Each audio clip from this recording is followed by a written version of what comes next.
The Diary of Anne Frank, Act 2, Scene 2. Scene 2. It is evening, after supper. From outside we hear the sound of children playing. The grown-ups, with the exception of Mr. Van Daan, are all in the main room. Mrs. Frank is doing some mending. Mrs. Van Daan is reading a fashion magazine. Mr. Frank is going over business accounts. Dussel, in his dentist jacket, is pacing up and down, impatient to get into his bedroom. Mr. Van Daan is upstairs, working on a piece of embroidery in an embroidery frame. In his room, Peter is sitting before the mirror, smoothing his hair. As the scene goes on, he puts on his tie, brushes his coat and puts it on, preparing himself meticulously for a visit from Anne. On his wall are now hung some of Anne's motion picture stars. In her room, Anne, too, is getting dressed. She stands before the mirror in her slip, trying various ways of dressing her hair. Margot is seated on the sofa, hemming a skirt for Anne to wear. In the main room, Dussel can stand it no longer. He comes over, rapping sharply on the door of his and Anne's bedroom. No, Mr. Dussel. I'm not dressed yet. Dussel walks away, furious, sitting down and burying his head in his hands. Anne turns to Margot. How is that? How does that look? Fine. You didn't even look. Of course I did. It's fine. Margot, tell me, am I terribly ugly? Oh, stop fishing. No, tell me. Of course you're not. You've got nice eyes, and a lot of animation, and a little vague, aren't you? She reaches over and takes a brassiere out of Margot's sewing basket. She holds it up to herself, studying the effect in the mirror. Outside, Mrs. Frank, feeling sorry for Dussel, comes over, knocking at the girl's door. May I come in? Come in, Mother. Mr. Dussel's impatient to get in here. Heavens! He takes the room for himself the entire day. Anne, dear, you're not going in again tonight to see Peter? That is my intention. But you've already spent a great deal of time in there today. I was in there exactly twice. Once to get the dictionary, and then 3/4 of an hour before supper. Aren't you afraid you're disturbing him? Mother, I have some intuition. Then, may I ask you this much, Anne? Please don't shut the door when you go in. Sound like Mrs. Van Daan. She throws the brassiere back in Margot's sewing basket and picks up her blouse, putting it on. No. I don't mean to suggest anything wrong. I only wish that you wouldn't expose yourself to criticism, that you wouldn't give Mrs. Van Daan the opportunity to be unpleasant. Mrs. Van Daan doesn't need an opportunity to be unpleasant. Everyone's on edge, worried about Mr. Kroller. This is one more thing. I'm sorry, Mother. I'm going to Peter's room. I'm not going to let Petronella Van Daan spoil our friendship. Mrs. Frank hesitates for a second, then goes out, closing the door after her. She gets a pack of playing cards and sits at the center table, playing solitaire. In Anne's room, Margot hands the finished skirt to Anne. As Anne is putting it on, Margot takes off her high-heeled shoes and stuffs paper in the toes so that Anne can wear them. Why don't you two talk in the main room? It'd save a lot of trouble. It's hard on Mother, having to listen to those remarks from Mrs. Van Daan and not say a word. Why doesn't she say a word? I think it's ridiculous to take it and take it. You don't understand Mother at all, do you? She can't talk back. She's not like you. It's just not in her nature to fight back. Anyway, the only one I worry about is you. I feel awfully guilty about you. She sits on the stool near Margot, putting on Margot's high-heeled shoes. What about? I mean, every time I go into Peter's room, I have a feeling I may be hurting you. I know if it were me, I'd be wild. I'd be desperately jealous if it were me. Well, I'm not. You don't feel badly? Really? Truly? You're not jealous? Of course I'm jealous. Jealous that you've got something to get up in the morning for. But jealous of you and Peter? No. An goes back to the mirror. Maybe there's nothing to be jealous of. Maybe he doesn't really like me. Maybe I'm just taking the place of his cat. She picks up a pair of short white gloves, putting them on. Wouldn't you like to come in with us? I have a book. The sound of the children playing outside fades out. In the main room, Dussel can stand it no longer. He jumps up, going to the bedroom door and knocking sharply. "Will you please let me in my room?" Just a minute, dear Mr. Dussel. She picks up her mother's pink stole and adjusts it elegantly over her shoulders, then gives a last look in the mirror. Well, here I go, to run the gauntlet. She starts out, followed by Margot. "Thank you so much." Dussel goes into his room.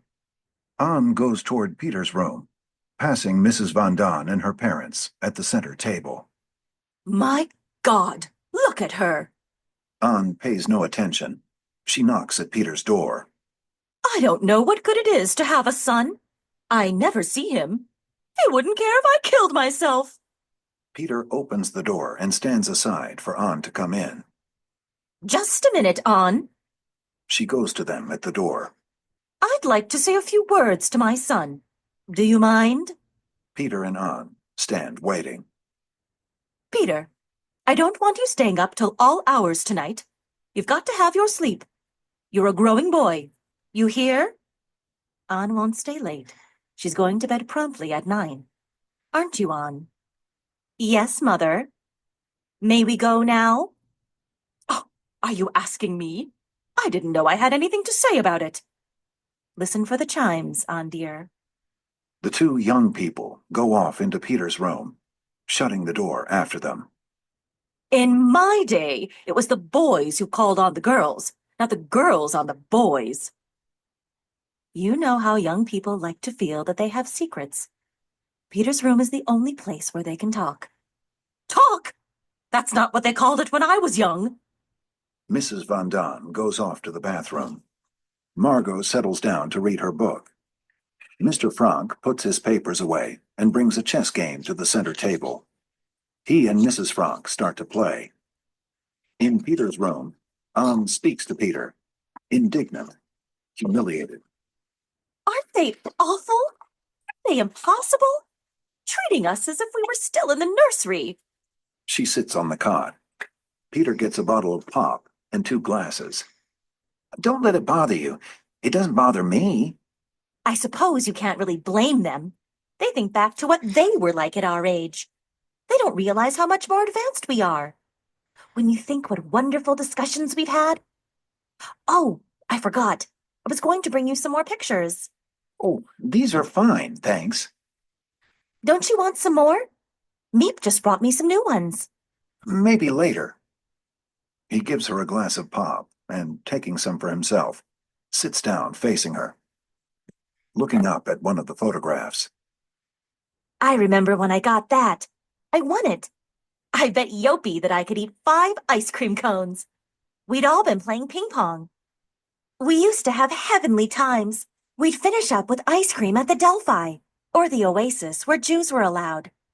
There'd always be a lot of boys. We'd laugh and joke. I'd like to go back to it for a few days or a week. But after that, I know I'd be bored to death. I think more seriously about life now.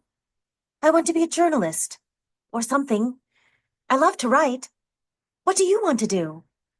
"I thought I might go off someplace, work on a farm or something. Some job that doesn't take much brains." You shouldn't talk that way. You've got the most awful inferiority complex. "I know I'm not smart." That isn't true. You're much better than I am in dozens of things. Arithmetic and algebra and... Well, you're a million times better than I am in algebra. You like Margot, don't you? Right from the start, you liked her much better than me. "Oh, I don't know." In the main room, Mrs. Von Don comes from the bathroom and goes over to the sink, polishing a coffee pot. It's all right. Everyone feels that way. Margot's so good. She's sweet and bright and beautiful, and I'm not. I wouldn't say that. Oh, no, I'm not. I know that. I know quite well that I'm not a beauty. I never have been and never shall be. I don't agree at all. I think you're pretty. That's not true. And another thing, you've changed. From at first, I mean. I have? I used to think you were awful noisy. And what do you think now, Peter? How have I changed?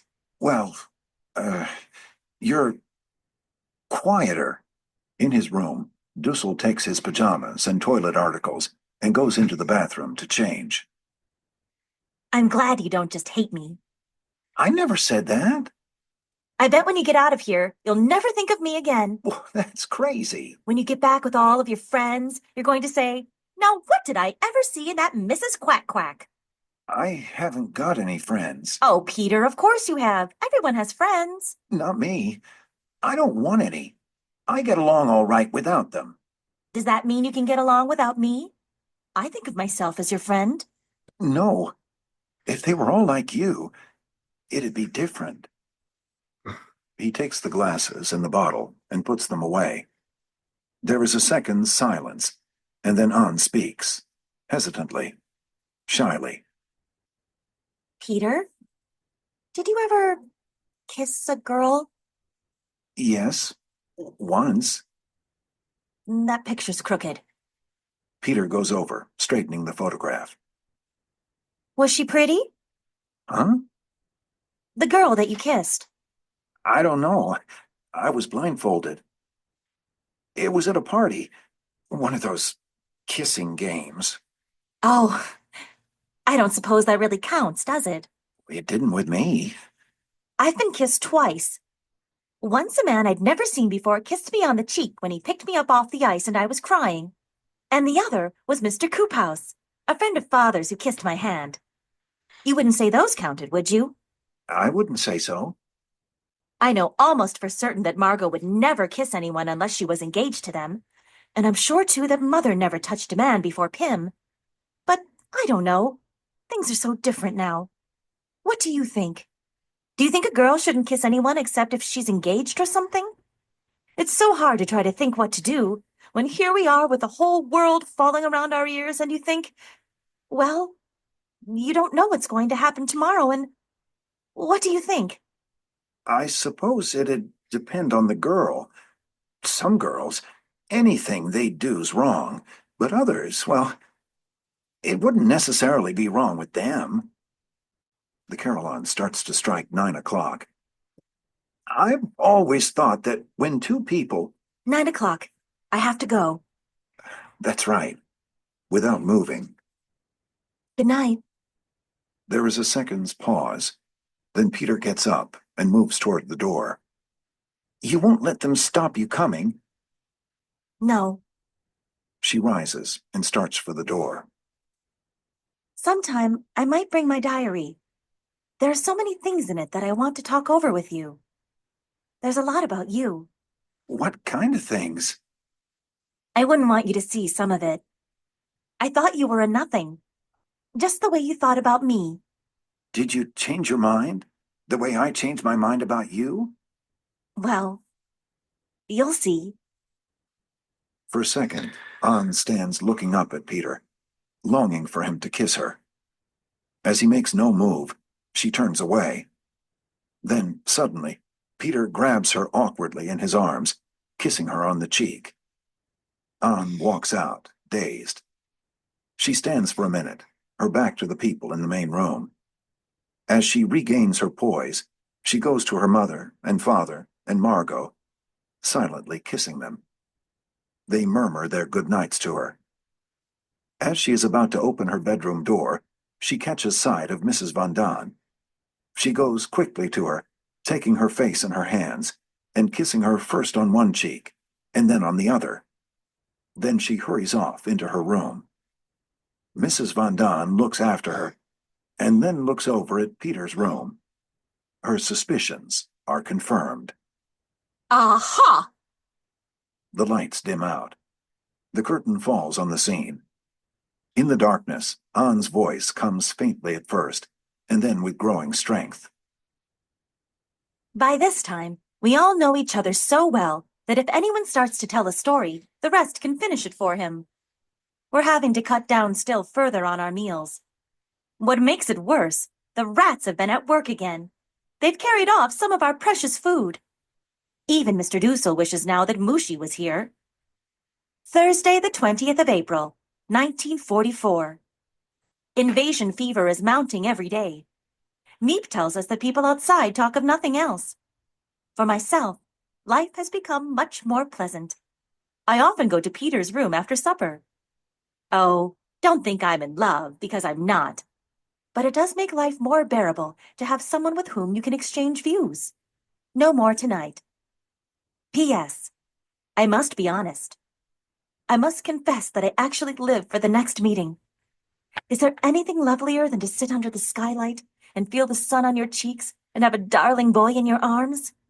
I admit now that I'm glad the Bondons had a son and not a daughter. I've outgrown another dress. That's the third. I'm having to wear Margot's clothes after all. I'm working hard on my French and am now reading La Belle Nivernaise. As she is saying the last lines, the curtain rises on the scene.